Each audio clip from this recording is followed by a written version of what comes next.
we were told to stop. And we sent back a message saying, we're only 26 miles out of Rome and they're running. We can be there in 2 hours. We were told you will stop immediately. Do not go any farther. Stop where you are. And we stopped where we were.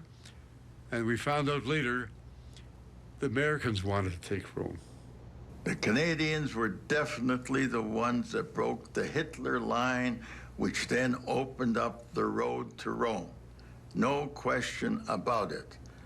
But within the short distance of being Rome, they pulled us back and the Americans marched in.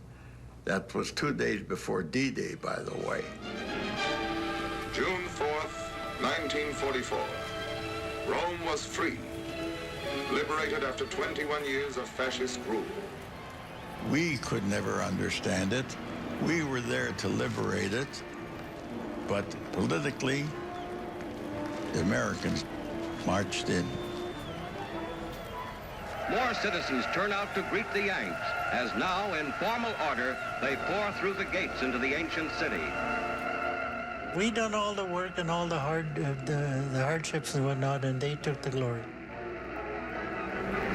General Clark enters Rome. Europe's first capital to fall to Allied armies of liberation is now officially occupied. The Roman populace begins to gather in a joyful reception. General Mark Clark, the American, pulled the Canadians out and put the Americans to go into Rome. We were so furious we'd have killed the Americans faster than the Germans if we got them. But however, Clark, I think he got his comeuppance later, I think even from the Americans, because in going into Rome like that and picking up the glory, he allowed a whole German army group to escape. And they got up to we had to fight them in the Gothic line in August 31st with many more casualties and a lot more, troops killed and wounded and tanks lost and everything like that. And that shouldn't have happened if he'd done his job and surrounded Rome instead of going into it and cut off all those German armies.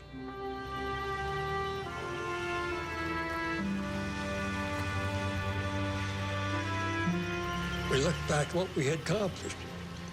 We had forced the Italian army out of the war altogether. We were containing close to 1 million Germans, over 900 and some odd thousand Germans. We were containing them in Italy. And if we hadn't done that, both the Italian and the German troops would have been quickly transported up into northwest Europe and would have made that campaign an even tougher one than it was. And of course, 6th of June, D-Day up in Normandy, and they kind of forgot about us down there in Italy.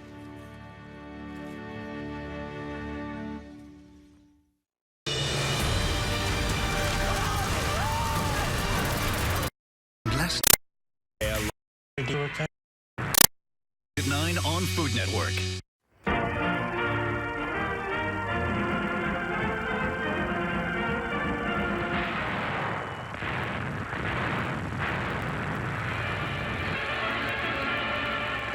On D-Day, the peoples of the world watched the Allied armies cross the Channel and smash at Hitler's Atlantic Wall. After D-Day, we were kind of forgotten. We were known as the D-Day Dodgers. We felt that was a harsh thing for them to say because... What? Calling us the D-Day Dodgers. Because we had already had 11 months of frontline duty when D-Day occurred.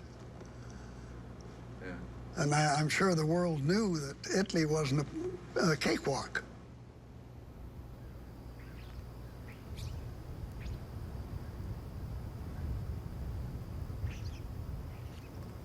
I've been back to Italy 5 times, eh? And I have visited, one time or another, every cemetery that we have friends of mine buried in. How does that feel? It's cathartic in a way, because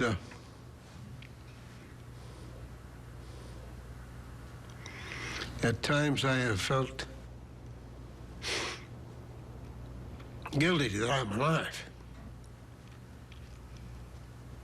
And they're dead.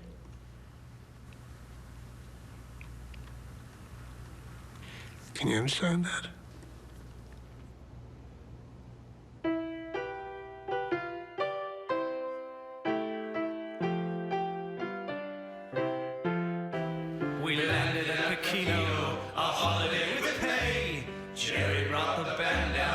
cheer us on our way, showed us the sights and gave us tea. We all sang songs, the beer was free. We are the D-Day Dodgers in sunny Italy.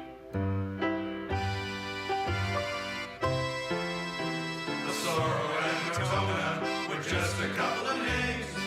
We only went there looking for the dames. Casino and the Melva were just a bus.